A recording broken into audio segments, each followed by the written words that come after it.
Good afternoon or good evening, and welcome to our webinar organized by NOW-fertility Clinic. My name is Dr. Andrea. I'm a consultant gynecologist, part of NOW-fertility team. I would like to welcome also our consultants in reproductive medicine, Dr. Tony, Dr. Nicholas, the fertility nurse, Ms. Ezan, and of course, our dedicated counseling team, Dr. Ironstone's male fertility coach, Ms. Casey, fertility doula and expert who went through IVF treatment, Ms. Julia Young as a nutritionist, Ms. Mel Johnson as a fertility coach and founder of Solo Parenthood. Today we will speak about fertility in advanced age, concentrating on age above 40 years. We know that based on researches and facts that the fertility starts declining above age of 30 years. And many women decide to postpone their parenthood at later age because of education, work, they don't find the right partner, and of course, they are above the age of 30 or even 40 years when they start to think about becoming a parent.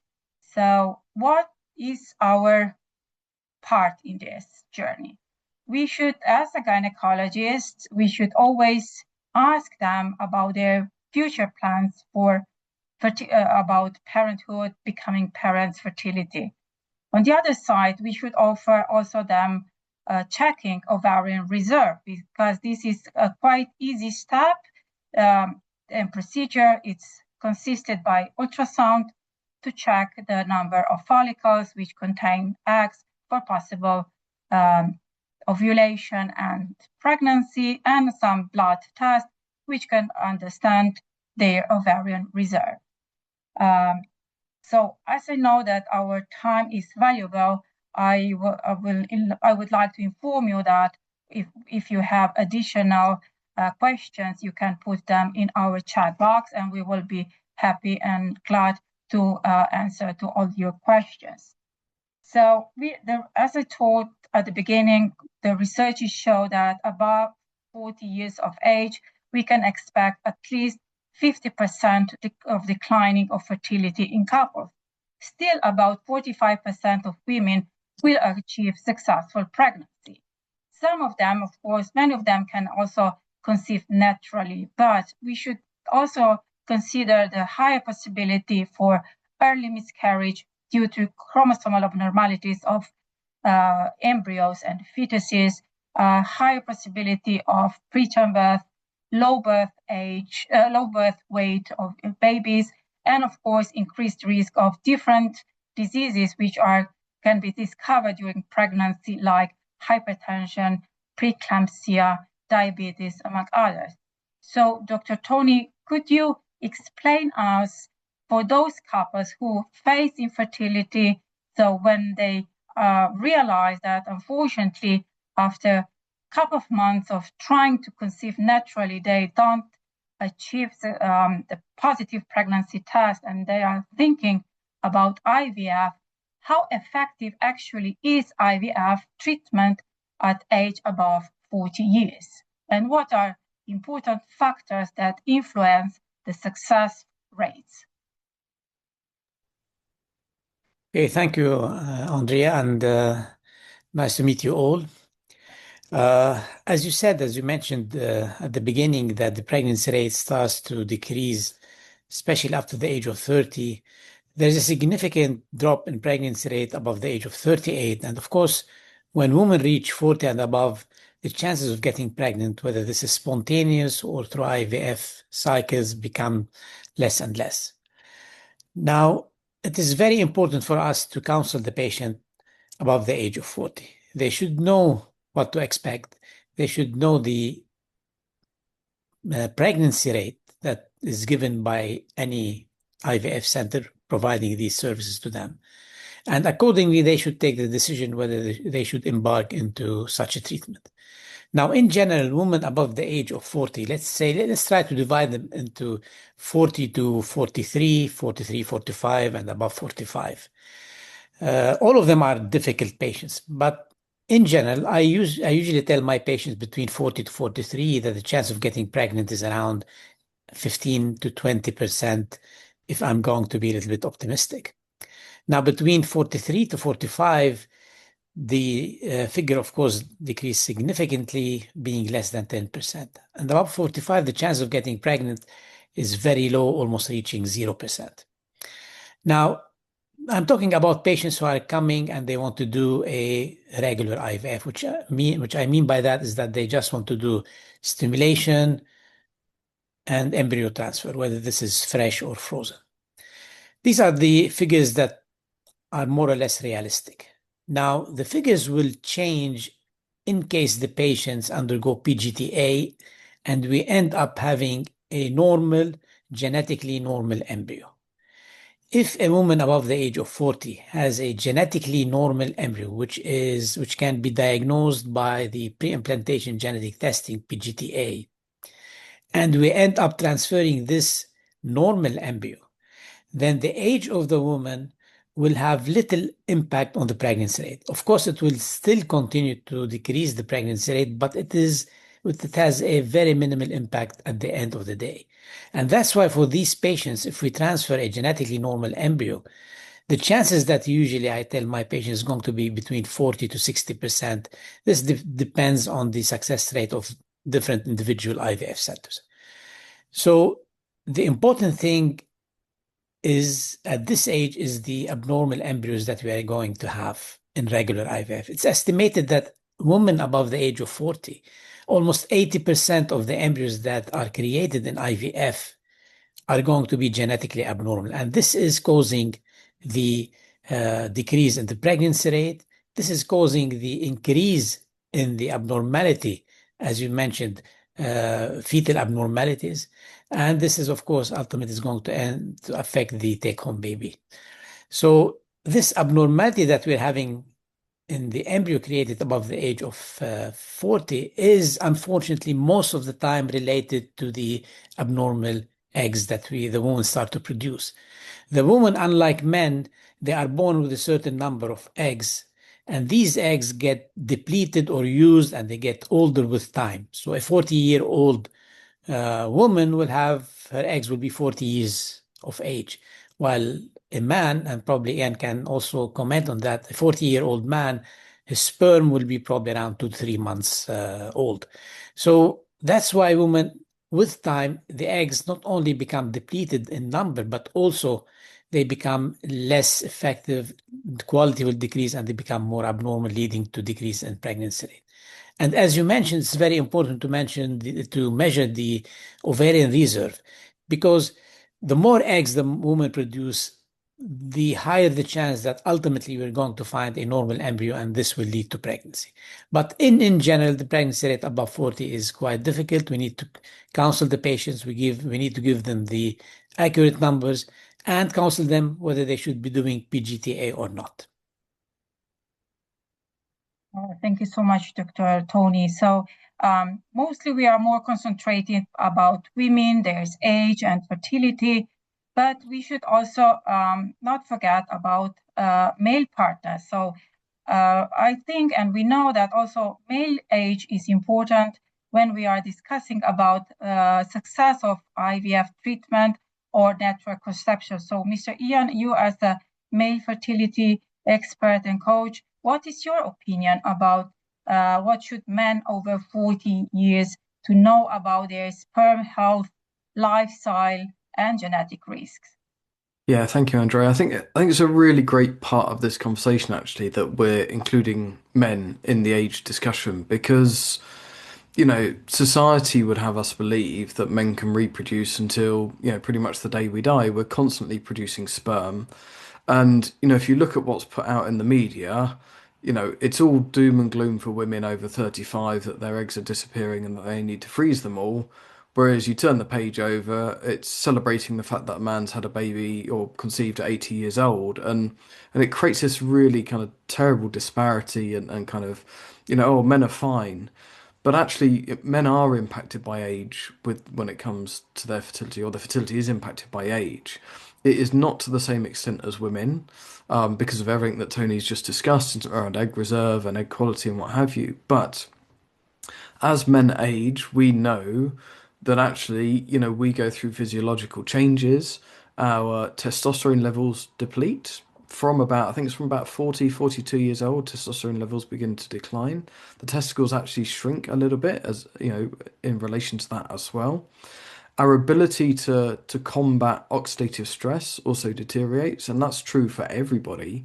So actually, the way we process food, our metabolism, our nutrients, and Julia will, I'm sure, will say lots about this as well. We can't process stuff as well.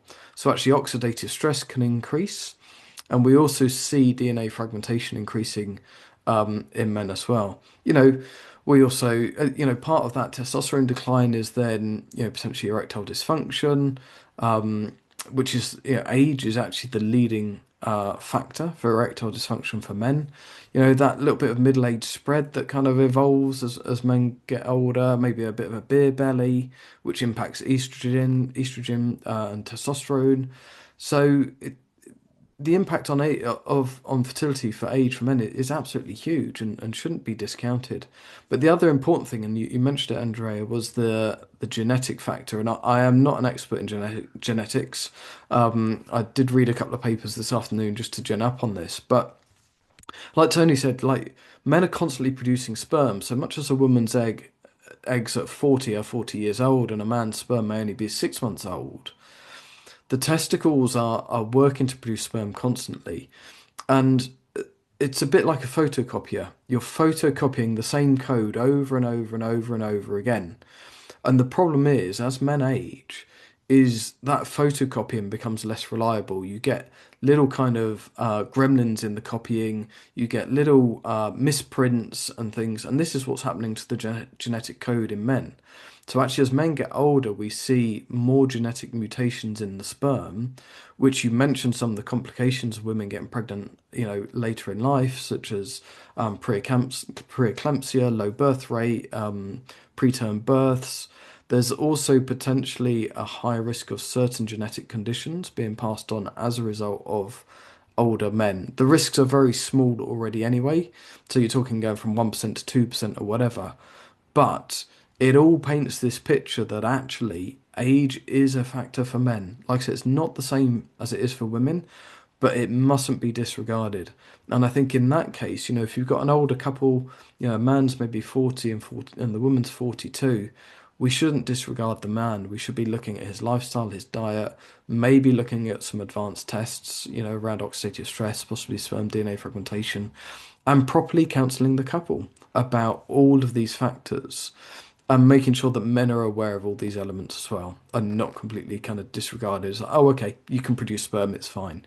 It's about the quality of that sperm, which I think is a little bit harder to maintain as we get older.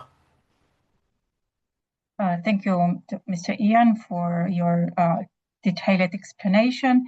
So based on this information, of course, the couple still can have a good possibility for successful IVF treatment with their own eggs and sperm. But in case then this IVF treatment fails, so when we notice that the embryo development stops in a lab before embryo transfer or after embryo transfer, unfortunately, the pregnancy test is negative or is positive, but later women then realize they have biochemical pregnancy or early miscarriages, and then we start to think about using donor eggs or sperm.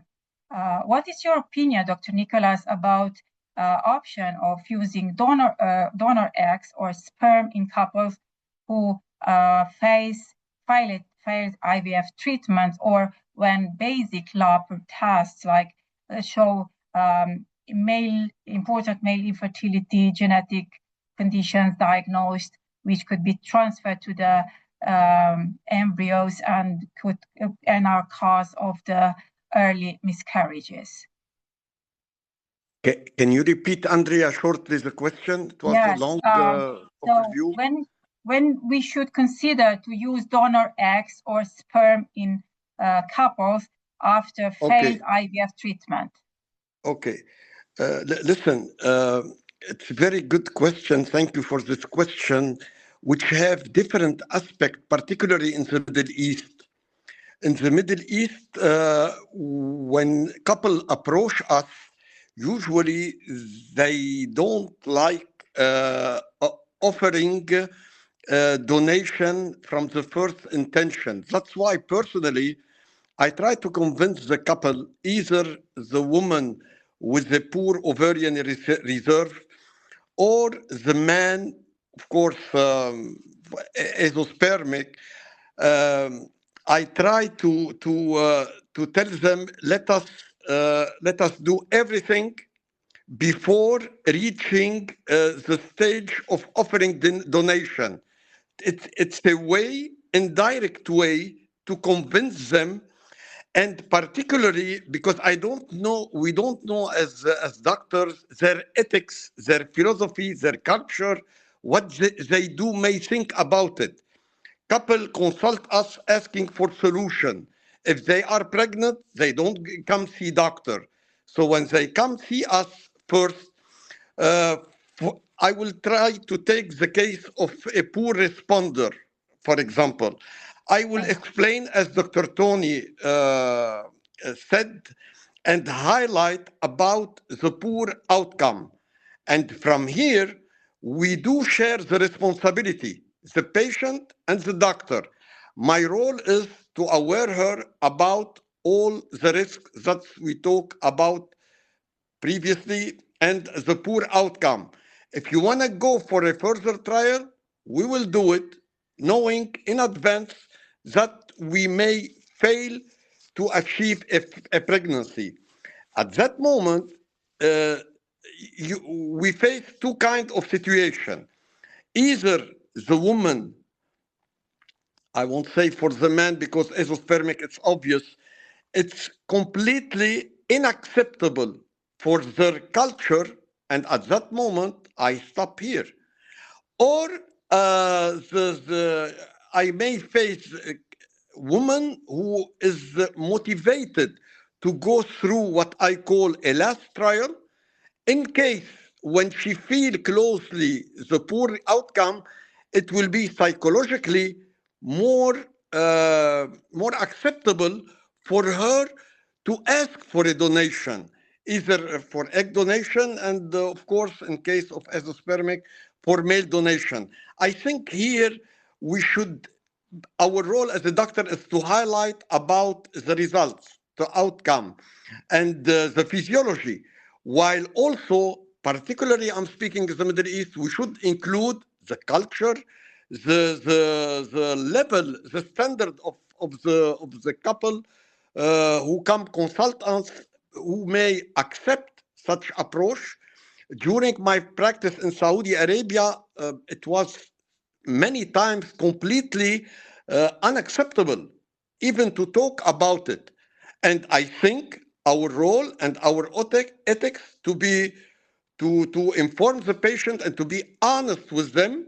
And at this point, if there is some kind of extra motivation to go above the culture where the environment was raised to ask for a donation, at that moment, everybody will be happy, I would say. Thank you, Dr. Nicholas, for your answer.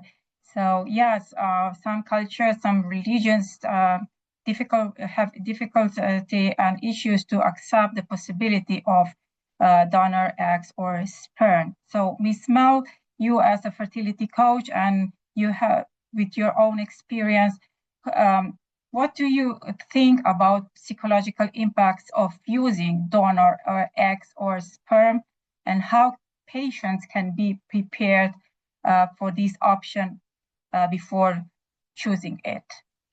Yeah, I think it's quite complex and it will depend on the circumstance because I think two things can be happening at once. You can feel grief for letting go of the way that you thought you would become a parent, but you can also potentially feel excitement or hope that there might still be a way to become a parent, but just not in the way that you maybe originally expected. And I think it will depend on the circumstance you're in for single women or people in same-sex couples.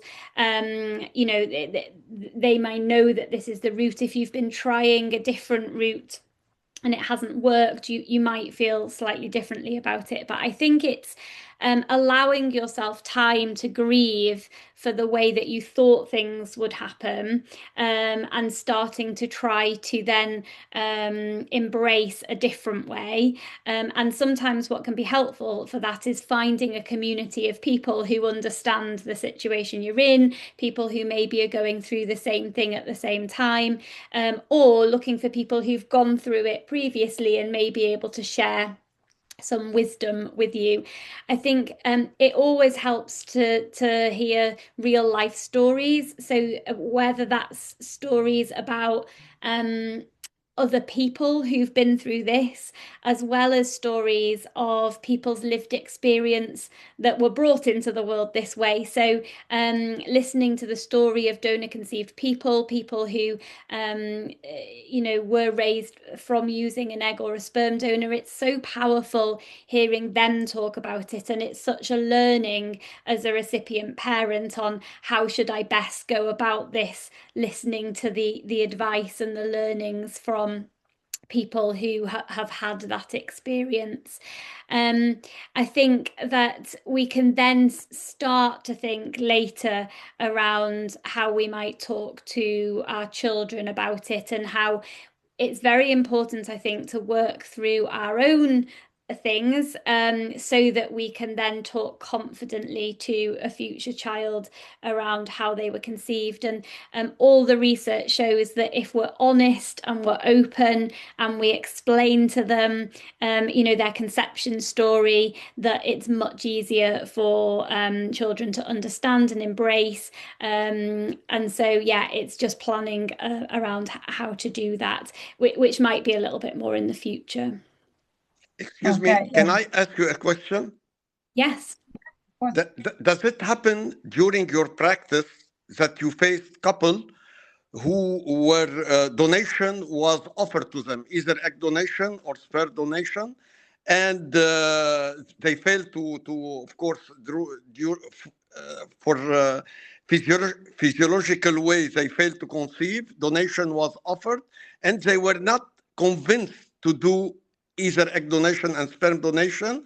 And you talk about circumstances. Did you succeed during your practice to face such couple and they changed their mind?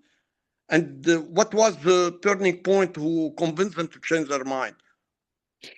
So personally, I coach single women. So I don't coach couples, but I think single women, it's absolutely usual that they come not knowing whether this is a path that they want to go down, either to use a sperm donor as opposed to try to meet somebody and get pregnant with a partner, or if they've been trying with a sperm donor but haven't been successful, to move to egg donation. So 95% of the people that I coach are in that position where they're trying to decide, it's not their first preference, and they're trying to decide, is this the right thing to do?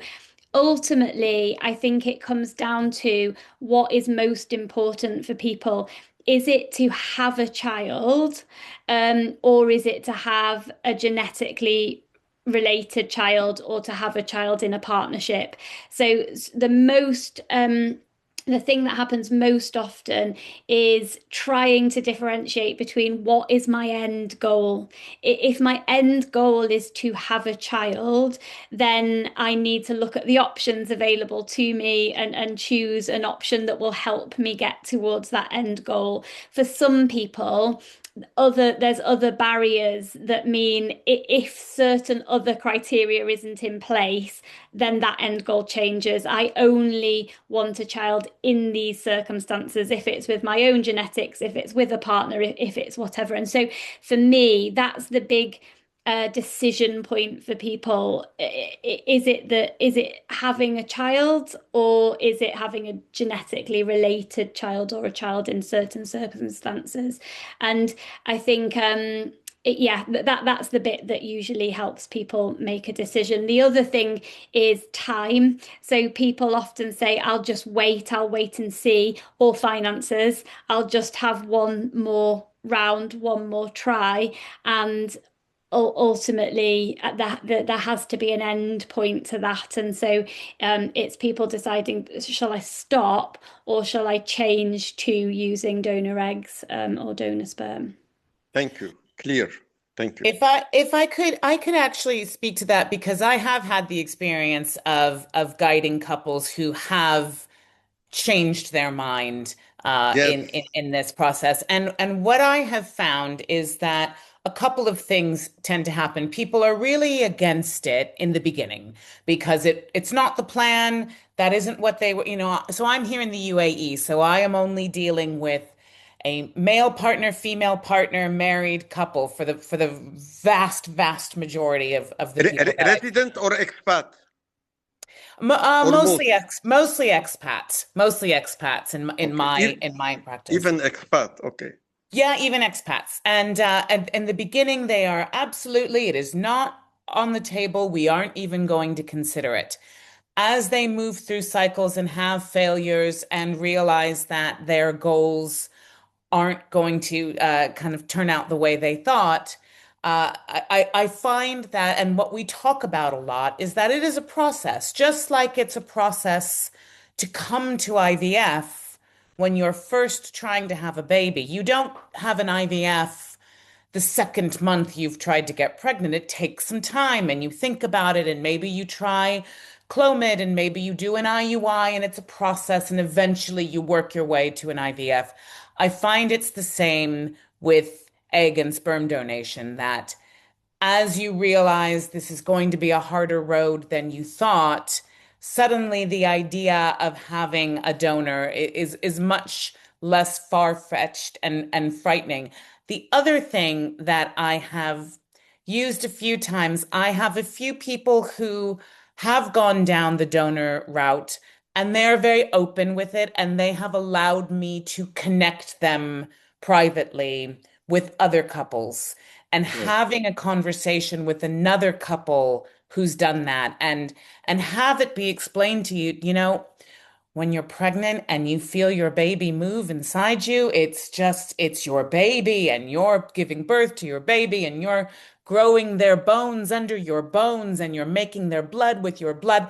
When they have these conversations and they realize that people who use donor eggs love their babies just as much as anybody else, that tends to really make an impact. But it takes some time to come around to that way of thinking.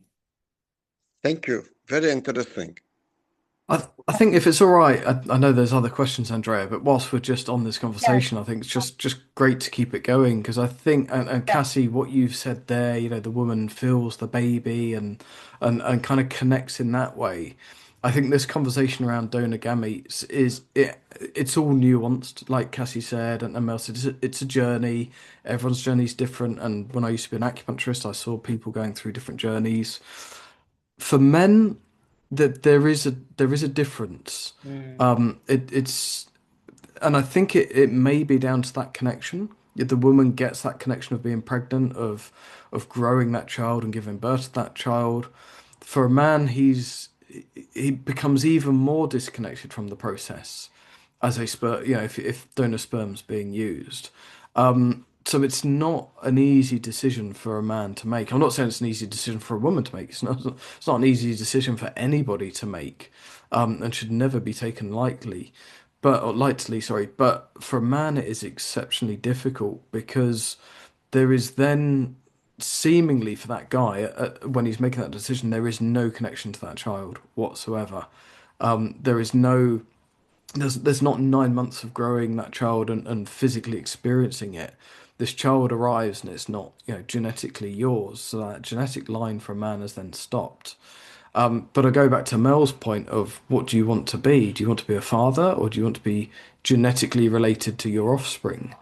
And we've seen many men through our support groups that have had donor sperm, and gone on to be successful, and they are overjoyed with the fact that they get to go down the park and play football, and they get to, clean up dirty nappies and all that comes with parenthood. And actually, there is so much more to becoming a father than a genetic link, but it's got to come with the right support and the right, emotional support and what have you. And I think my only other comment around this subject would be, it kind of breaks my heart when I see men being encouraged to use donor sperm when they've not been given all their treatment options. And this was one of the first support groups I ever ran. We had one guy on there who had been told that he was azoospermic, so he'd had a semen analysis with no sperm in it. And this was with his GP, and the GP said, "Oh, it's going to be donor sperm. That's it. Off you go." And that was absolutely crushing for this guy. He joined our support group, he got the right support. He then went to see a male fertility specialist.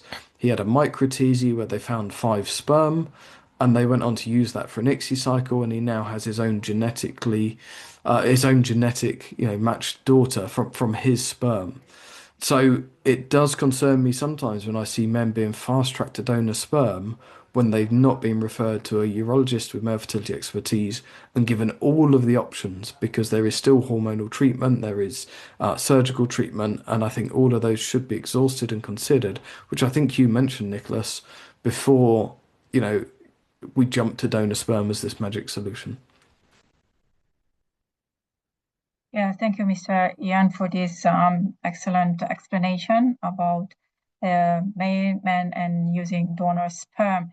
Of course, the right hormonal balance in the body is important for successful natural conception, and also it's important for successful IVF treatment. But among hormonal side, our internal environment has a huge impact on fertility outcomes. So, Ms. Julia, you as a nutritionist, could you explain us what is important to do in lifestyle changes to achieve better success regarding nutrition, using supplements, exercise in couples who have faced infertility issues? Sure.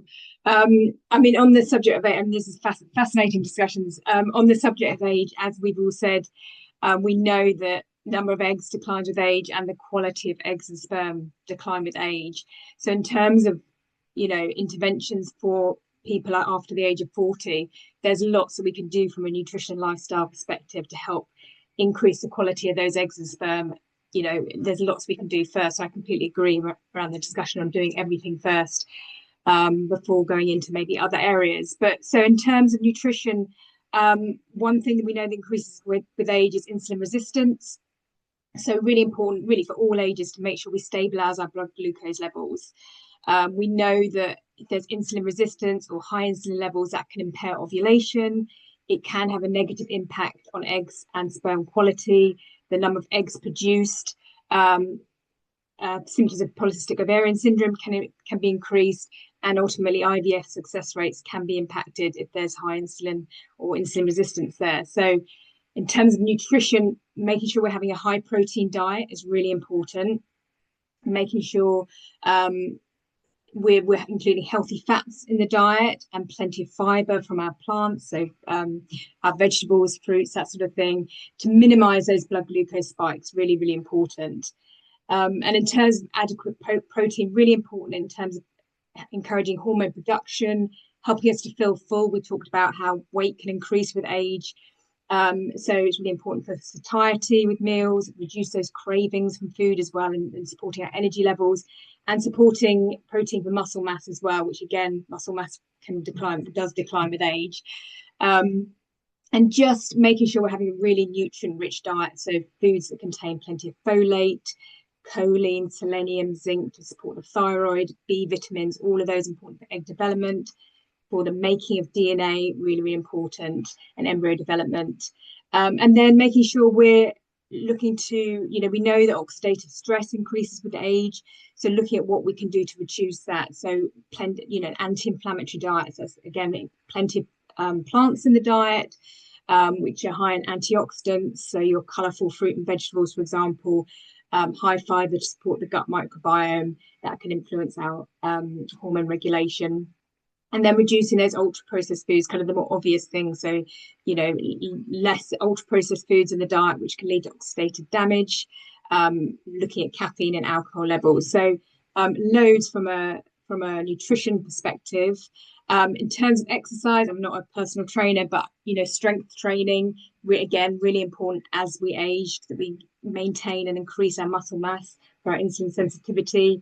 And just general movement, so walking, making sure we're, again, a lot of people have quite a sedentary lifestyle, sat at their desk for long periods of time. So just getting up, moving, walking really helps to increase blood flow to the pelvic area. And just also being mindful of over-exercising. Again, people can go the other way. So it's about finding that balance of just the right amount, not too much exercise, because that can cause a stress on the body. So yeah, absolutely loads we can do from nutrition. In terms of supplements, again, my approach is very much food first and making sure all the really good foods are in the diet first, and then we look at what supplements can help with that. As we age, our levels of CoQ10 naturally decline in the body, so that's a supplement often recommended from the age of around 35 plus in women, but also for men as well. It's an antioxidant, so it can really help with egg and sperm development, and also increasing mitochondrial function, the eggs and the sperm.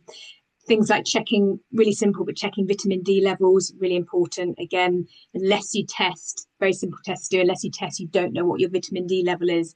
And that's really important for immune system function, again, sperm quality, ovarian function. So vitamin D is a huge one. And I see a lot in my clinic, I see a lot of people that don't have optimal vitamin D levels. And then things like healthy omega-3 fats as well, those essential fats that we can't make in the body. So potentially supplementing those to reduce inflammation, and taking a really good quality fertility supplement, a multivitamin, one for men, one for women. Really important to get all those all-round nutrients in as well. So there's loads that we can do to support the quality. Yes, we have also patients who are vegan, those who have some nutritional allergies, or they are sensitive to some type of food and they are avoiding. So do you advise them to do blood tests to check vitamins and mineral levels before discussing about any supplements, taking supplements? Yeah, definitely. So, as I said, vitamin D is a really important one, because you just don't know a level. The standard on the NHS in winter, I think we revised 400 international units, which is actually a really low amount. Most people need more of that.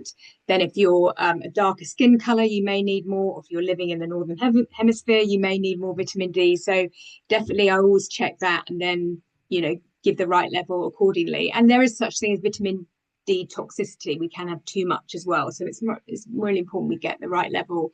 Things like folate, again, you just don't know unless you test. So really important to test folate levels, B12. Iron, again, really important. That has quite a narrow therapeutic window. So we want to give you the right amount of iron, not too little, not too much. So yeah, really, really important to do sort of blood tests, nutrient tests, to make sure we know what to give people. Do you think maybe additional tests like testing to test the stool for microbiome could help them to improve to decrease the level of oxidative stress, chronic inflammation in the body? Because in last year we understood that microbiome in our bowels is really important, not just for our overall immune system, but it has a huge impact also on level of hormones in our blood, like estrogen is important which can increase the reuptake of estrogen from stool back to the bloodstream, and can have important effect in hormonal imbalance and estrogen dominance.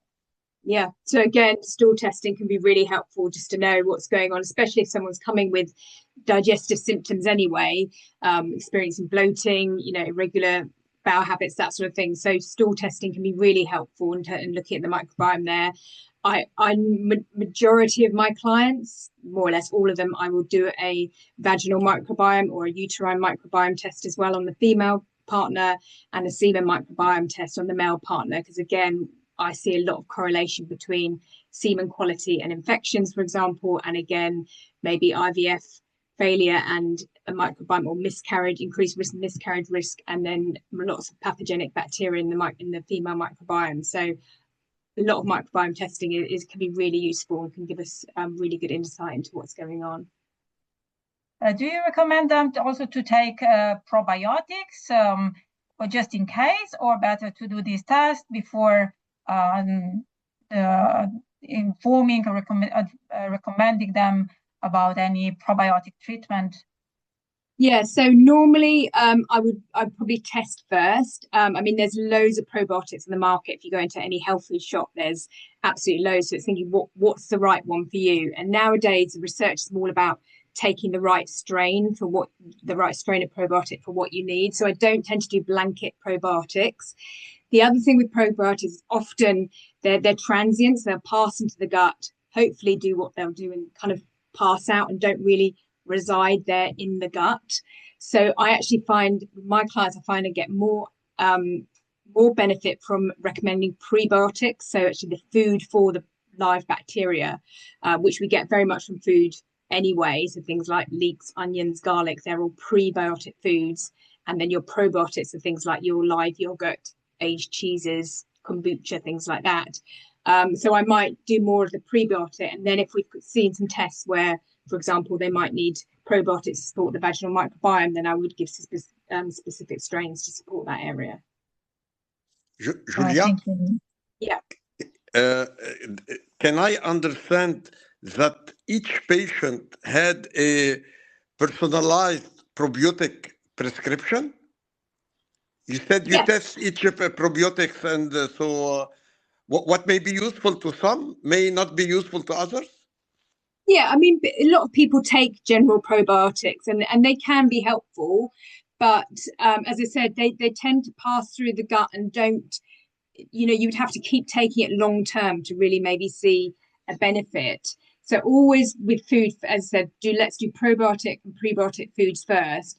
And then if I'm testing a semen microbiome or the vaginal microbiome and I'm seeing a low level of lactobacillus bacteria, then I would then supplement that particular strain. So for example, for the vaginal microbiome, we know that lactobacillus crispatus is associated with really good fertility. So I would then supplement them with the lactobacillus crispatus to try and increase that area in their microbiome. So I'd prefer to know first where the need is, rather than just saying take a general supplement. That makes sense. Thank you. Clear.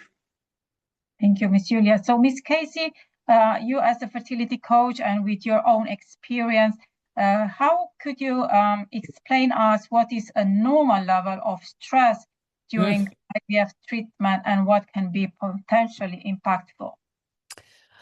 Oh, a normal level of stress, that's hard to qualify. I think it depends so dramatically on why someone's having fertility treatment, what kind of personality they are, how many times they've done it. One thing that I think is really helpful in managing the stress is being as informed as you either can be or want to be before you head into a cycle. I have certainly spoken with women and couples who want to know everything that's going to happen. They're looking up every twinge. All I can say is that I am very grateful that ChatGPT was not a thing when I was going through IVF. The temptation to research every little thing for some women is very helpful. For some women is very, very stressful. Some people want to just put their faith in a doctor and do what they say and not think too much about all of the other variables. It's really difficult. And I think that's part of my job is working with people to help them figure out how stressed are they? How much assistance do they need? Some people find it much more stressful than others. So, I want people to accept and understand that it is an unusual and possibly unexpected chapter in your life. I think a lot of women don't expect that they're going to someday have to have this go through this process. And that, I think I work really hard to normalize it. And look, this is the thing that happens. And the more we talk about it with our friends and our colleagues, the more we probably realize how many people we know are actually have had this experience. But being as informed as is comfortable for them, I think is something that really helps. You can take away some of those unknowns. I try to say to people that I think there's a big fear that the stress will keep the treatment from working. I hear that a lot. People are very concerned that if they're stressed out, they won't have a successful and I must relax, which is, very, very difficult to do when you're stressed. But understanding what's happening in your cycle, what each step is going to consist of, how it might feel, what the medications are doing in your body, what kind of response we're looking for. I find that these things, once you can start to define them a bit, can kind of lower the volume on the stress.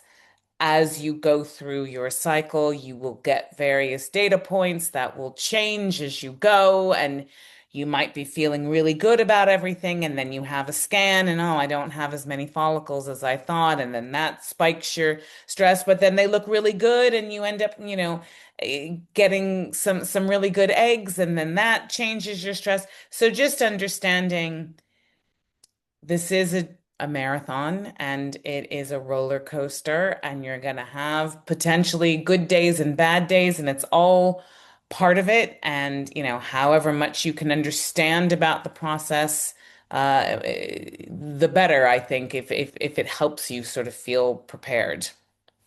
What about the stress factor in all this? You speak about the information, informing the patient. You speak about the stress, but what about the trust? The trust, the The trust tr of the reference who recommend for them and how they do it. Did you? Is it difficult? the trust, are you saying the Absolutely. trust? Do they trust when they come to you with a specific medical recommendation or a guideline? Did you face couple of trusting this guideline? Do they trust their doctor more, or the practice, or ChatGPT, or do you have to work on this issue? Increasingly, yes. I always recommend that people have a few different consultations until they find a doctor and a clinic that they feel comfortable with. And then I always say that you listen to your doctor before anything else, and you put all of your trust in your doctor. That is the goal, that is the hope, that you are finding someone that you feel is listening to you and understanding you, and then you are doing what they say over what ChatGPT says. But you can't be with people 24 hours a day. People have ChatGPT on their phones and they're looking up things constantly, and it is definitely a different dynamic over the last few years. But ultimately, you can only, as a fertility doula, I'm not their doctor, so I don't know that I am the kind of end of the line when it comes to trust. I don't think I should be. I want them to have these conversations with their doctors. The doctors that I work with tend to be very open and allow for these discussions. And, there are doctors that are more open to hearing about what you read on ChatGPT than others.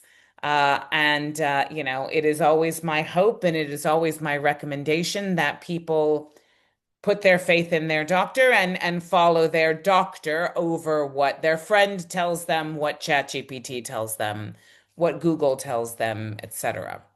More concretely, what I want to say is the case reported in UK about sperm, mixed sperm, which was done in North Cyprus. It was a report. Does this make couples coming for advice more doubtful, more asking about more about the process? If you heard So, about it, there was a case of mixed sperm donation in North Cyprus for a British couple, which was published. And Dr. Tony did a great comment about this issue. Yeah. so are you asking, are people feeling that they are being properly looked after by their clinic and that they're getting the correct treatment for No, themselves? when they, what I want to say, when they come, for example, a couple asking for donation, do they have doubt about the practice, particularly after this case, which was reported in UK, but not in UK practice, because people come see you, and I think there is some of them who go having treatment outside the UAE, because I know it's not allowed. Yeah. So about where they go having this kind of services. So, in terms of people who need to take advantage of services outside of the UAE that aren't available Absolutely, here, for donation particularly, and do they have trust in those No, other? they question you about, shall we trust this practice, for example, or no? Added to the other factors that you mentioned, like, of course, they are stressed. Of course, Yeah. they need more information about the process. All this is reasonable, is logical, is correct. But I'm adding another layer to factor it. of questioning. Are you faced this lately or no? Not yet. I have not personally faced this issue D'accord. in Okay. my work, no. Okay, thank you. Thank you, Miss Casey. And Miss Mel, what is your experience about this stress during IVF treatment with donor sperm? Women face it, especially if the first attempt is not successful. Yeah, I think for me that it's split into two things. So I suppose there's the anxiety about, is this the right choice to make? And so a lot of people take time to work through, is this the right decision for me? And then sometimes it can feel like that's the hardest decision, to make the decision, should I proceed down this route? And actually, when you finally do make a decision, it might not be as straightforward as you think, and you realize that was just the very beginning of the journey, and now you're on a fertility journey that might not be straightforward. And so then a lot of people think, I wish I'd made this decision. I wish I'd not spent so long deciding, because I didn't realize that now my journey was not going to be straightforward. And I think what I talk about with people is everybody manages things differently. everyone reacts to things differently, and it's almost about having your own toolkit about how you can manage any stress that you may feel during that journey. And it's knowing you and what works best for you, what works best in the rest of your life, and pulling on that toolkit to help you. So for some people, that might be talking to a coach or a counselor. For some people, it might be being part of a support group and interacting with other people who understand it. That many different ways of managing that. For some people, there's meditation, there's specific meditations for when you're going through treatment. Whatever it might be, it's understanding what works for you and what's in your toolkit and being able to pull on that at the right time. Thank you so much, Ms. Mao. Based on all this information we heard today, we should not forget also about one important part. So we have also options for women to do egg freezing at the earlier ages, because these eggs can help them to achieve successful pregnancy with their own eggs. So Dr. Tony, can you explain a little bit about this process for egg freezing? Egg freezing is becoming quite a popular procedure, and we are doing more and more egg freezing, especially social egg freezing nowadays. This is definitely something that is encouraged, especially for women between the age of 30 and 38. This is the best age, I believe, for egg freezing. And we mentioned at the beginning that women are getting married at a later stage for so many reasons nowadays. It's something that will give some freedom, some reproductive freedom for the woman. She doesn't have to worry a lot about her biological clock. And that's why it's something that will empower patients a lot. It's a simple procedure. It's a procedure that is done frequently. The success from egg freezing nowadays is very good. The most important thing is to counsel the patient on the number needed to freeze. And this depends on the age of the woman. A woman at the age of 28, 30, probably she needs around 10 to 12 eggs. But a woman at the age of 38, then she needs around 15 to 20 eggs to be frozen, because this is the number needed to guarantee at least one baby. So counseling the patient on the number of eggs and possible the number of cycles that she's going to undergo to reach the number that you're going to give to your patient is very important. Just telling the patients you just freeze 4 or 5 eggs, this is enough for you, this is definitely is not something that should be advised to our patients. I would like just to point one thing, since we talked about having patients, poor prognosis patients above the age of 40 undergoing IVF, and we talked about the supplements, the vitamins, the stress, and all of this, preparing the patients to go into this journey as healthy as possible. It is very important also to point out some of the add-ons or procedures that are being done, especially in elderly women, that claim to improve their pregnancy rate or at least their response to treatment. And here I'm talking specifically about the PRP treatment. We have seen ladies having injections in their ovaries. They produce 1 or 2 eggs, that they undergo this procedure, telling them that they start to produce a lot of eggs. We have seen men undergoing these procedures with injections in the testes. I would like to mention that although recently has been some kind of evidence that it might help, but the evidence is still very, very weak. The studies are done on limited number of patients, case reports. So I don't think we should, at this stage, encourage women or men to undergo such kind of treatment, hoping that ultimately they will improve their success in getting pregnant. So yes, having a healthy life, nutrition, decreasing stress is definitely something that we all do, we all ask our patients to do, but we should also keep in mind that going into procedures that are not very well validated, evidence-based procedure might be harmful to these patients. Now, we are talking a lot nowadays about longevity, medications, supplements, mitochondria support, and all of this stuff. Recent publication about having created gametes in the lab, sperm and eggs. In mice, they have menopausal mice They could reverse back the function of the ovaries. All of these are being done, studied in labs, but promoting them and advising patients to have such a treatment, I think at this stage might be a little bit misleading and dangerous.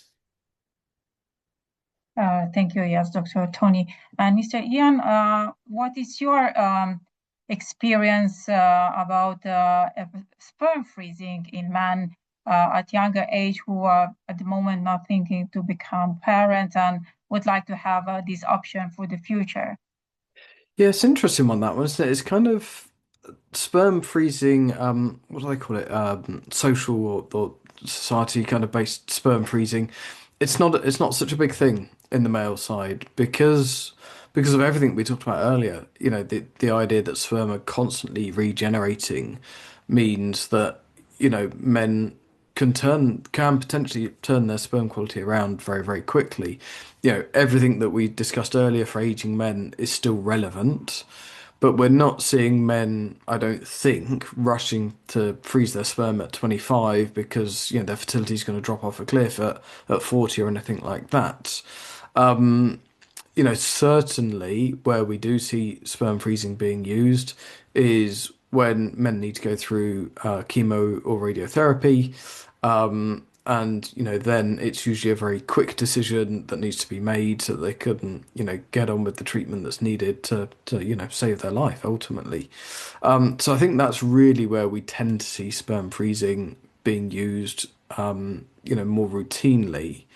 I think personally, it's not something I would want to encourage men to be doing because it's you know, it's not a case of, okay, we'll go and freeze your sperm and then you can, you know, live the life you want and just, you know, smoke a load of weed and drink, you know, as much as you want and, you know, get fat and lazy or whatever, you know, because it's this, you know, everything that we say around supporting sperm health is about supporting overall health and longevity. So actually, if you're going to go and freeze your sperm at 25 and then go on a massive bender, you know, and then decide to have a child at 40 with your frozen sperm or 50 with your frozen sperm, and you haven't lived a healthy life, then, you know, where are you going to be in terms of your longevity for being a good, you know, a good healthy father? So I just don't think that that's happening. I don't think it's in men's minds to think like that because society makes us believe that men can, you know, reproduce until, you know, we're in our 80s or 90s or whatever it is. But everything that we've said before still stands. Look after your sperm, look after your health, manage your stress, be aware of the impact your age has on fertility. But really, for men, it's not. I don't see that it's about freezing your sperm when it's optimal. It's about doing what.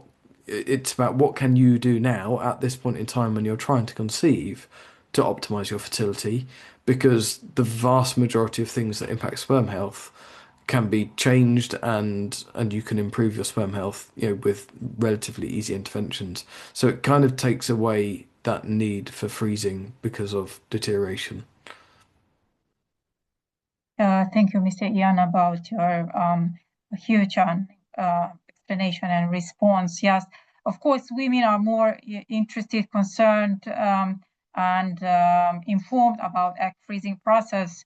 As I told you at the beginning, that age is really important, and men probably really don't think about it because also they see many famous men at advanced age who became fathers. So they probably think that age for them is not such an important factor.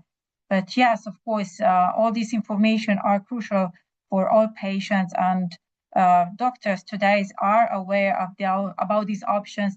Especially, of course, they advise patients who need treatment when they are diagnosed with cancer, so who will need chemotherapy or radiation therapy. Of course, this we know that can have huge impact on their future fertility.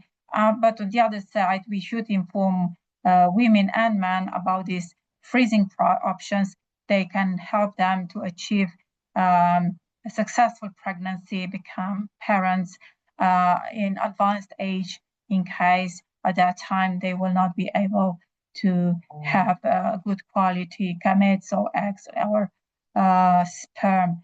So if I close this webinar and just with a few words, so age, of course, matters when we are speaking about fertility, or when we are also speaking about success in IVF treatment, and of course, lifestyle changes, psychological impact is important in this journey, and exercise.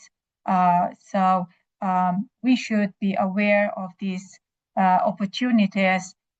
Today, patients have to be informed not only about on ChatGPT, but also on these webinars, that they can hear the experts' opinion, their own experience, and of course, they can get best recommendations from us, how they can improve their fertility when it's time to think about to test ovarian reserve or to check sperm quality, when it's time to discuss about these possible options, about going to IVF treatment in case with regular sexual intercourse after a certain time there is not successful pregnancy, or when it's the moment to think about use donor eggs or sperm, where IVF treatment, of course, fails, or they are poor responders. So, Dr. Tony,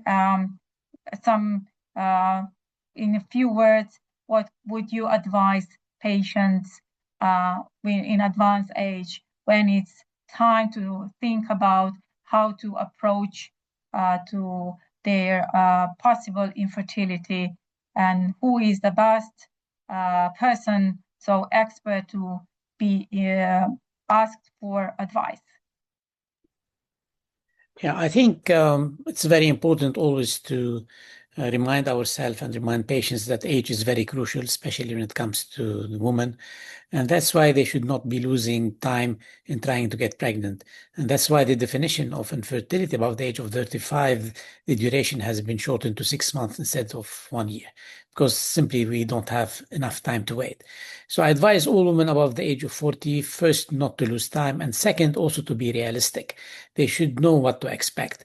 We should not give them a lot of false hopes, and we should not embark in giving any kind of treatment that is usually not helpful to these patients. Being transparent, being honest with the patient, at the same time giving as much support as we can to start, let's say, IVF treatment. If we fail, then it's time for us to say we should stop. We should start thinking about donation, egg donation. And if the patient accepts this, then it will be great. If she doesn't, then they might have other means to continue their life, either through adoption or different things. So we have to be realistic with our patients. Thank you, Dr. Tony. So thank you all participants to be present in our webinar. We went through all the important questions and the facts affecting couples over 40 years who are going in through IVF treatment. At the moment, we also explained all questions that have been posted. So thank you once again, and see you in next month on a new NOW-fertility Connect webinar. Thank you to all. Bye. Have a great Thank day. you. Bye.